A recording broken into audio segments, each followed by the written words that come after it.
Shalom saudara-saudaraku yang terkasih di dalam Tuhan kita Yesus Kristus. Bagaimana kabar hari ini? Kiranya kasih dan damai sejahtera dari Tuhan kita Yesus Kristus menyertai saudara-saudaraku sekalian.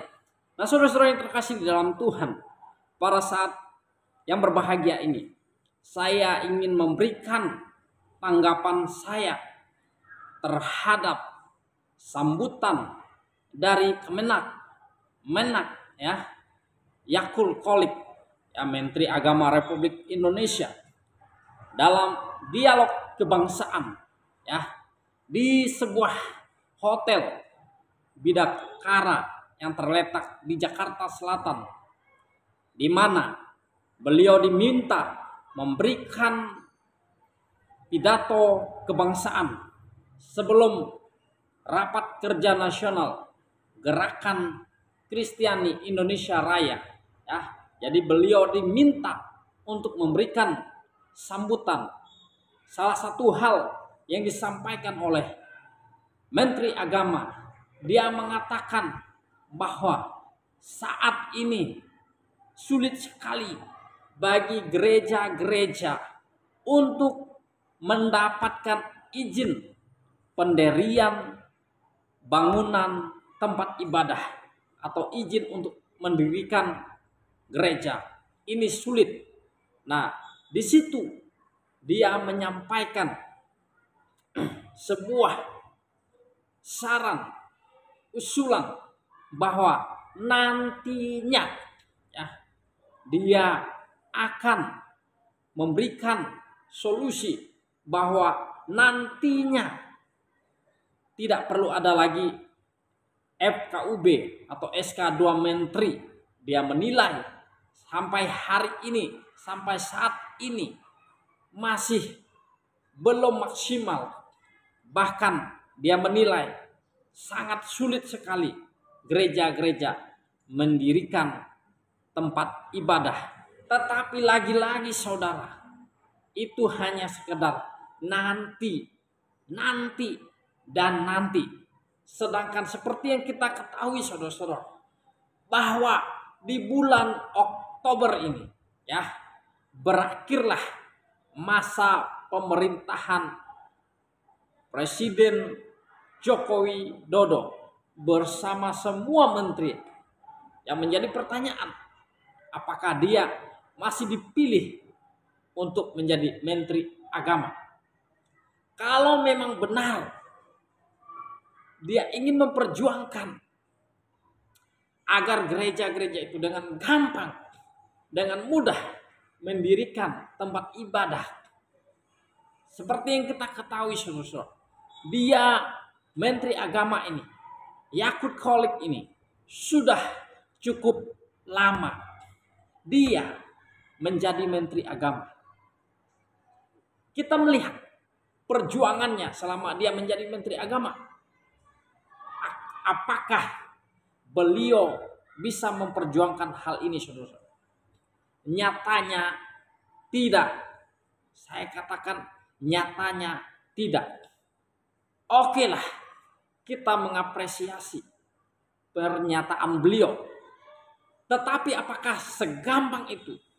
Apakah semudah itu untuk mengusulkan ini? Karena ini harus didiskusikan kepada Kementerian Dalam Negeri, kepada Menkumham. Nah, ini tentunya akan sulit. Karena setidaknya harus 3 menteri ini harus sepakat untuk melepaskan, untuk meniadakan FKUB, Forum Komunikasi Umat Beragama. Karena ini dinilai tidak memberikan jalan keluar bagi kesulitan-kesulitan orang-orang Kristen yang mendirikan tempat ibadah. Tetapi saya mau sampaikan, hal ini tidak mudah membalikkan telapak tangan. Karena kita lihat sampai hari ini tidak ada niat yang teguh untuk memperjuangkan SK ini saudara-saudara.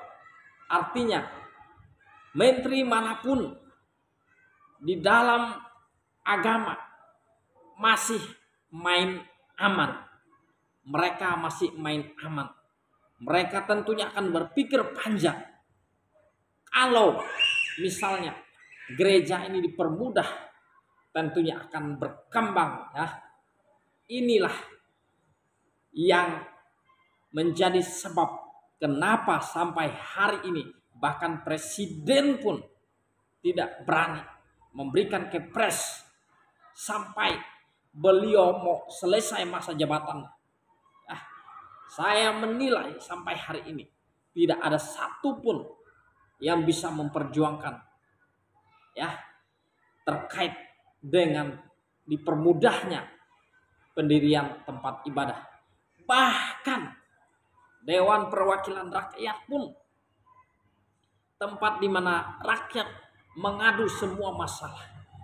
Toh ada juga oknum-oknum di dalam Dewan Perwakilan Rakyat yang akan menghalangi supaya orang bebas beribadah, supaya orang bebas mendirikan tempat ibadah. Akan ada yang menghalangi. Inilah masalah yang terjadi di Indonesia. Saya salut dengan apa yang dikatakan oleh Menteri Agama. Itu teorinya mudah diucapkan, menyenangkan telinga, sehingga yang mendengarnya mulai berkata, wow, bagus ini. Tetapi saya yakin seyakinnya ini tidak akan terrealisasi. Sebab apa? Waktunya hanya tinggal menunggu 3 bulan. Kalau beliau bisa memperjuangkan ini, maka saya akan memberikan gelar kepada Menteri Yakut Kholik, tokoh agama paling toleransi. Saya akan memberikan gelarnya. Tokoh agama paling toleransi. Tetapi kalau tidak bisa memperjuangkan, sama saja omong kosong. Segala ucapan hanya sia-sia berkata, sia-sia belaka. Kata-kata omong kosong belaka. Tetapi kalau ini sampai benar-benar nyata, dia dapat memperjuangkan ini sampai menjadi kepres keputusan presiden, maka saya akan sangat mengapresiasi dan saya akan menjunjung tinggi, memberikan salam hormat kepada Menteri Agama kita Yakut Kholik. Tetapi kita akan menunggu apakah benar yang disampaikan oleh beliau. Tetapi orang Kristen tidak perlu bergantung kepada manusia. Meskipun kita dihalang-halangi, kita sulit untuk mendirikan tempat ibadah. Sampai hari ini penyertaan Tuhan selalu sempurna di dalam kehidupan kita. Tuhan menjaga, menyertai umatnya dimanapun. Tidak perlu tempat ibadah, dimanapun kita bisa memuji Tuhan. Kuatkan iman kita senantiasa. Tuhan memberkati kita.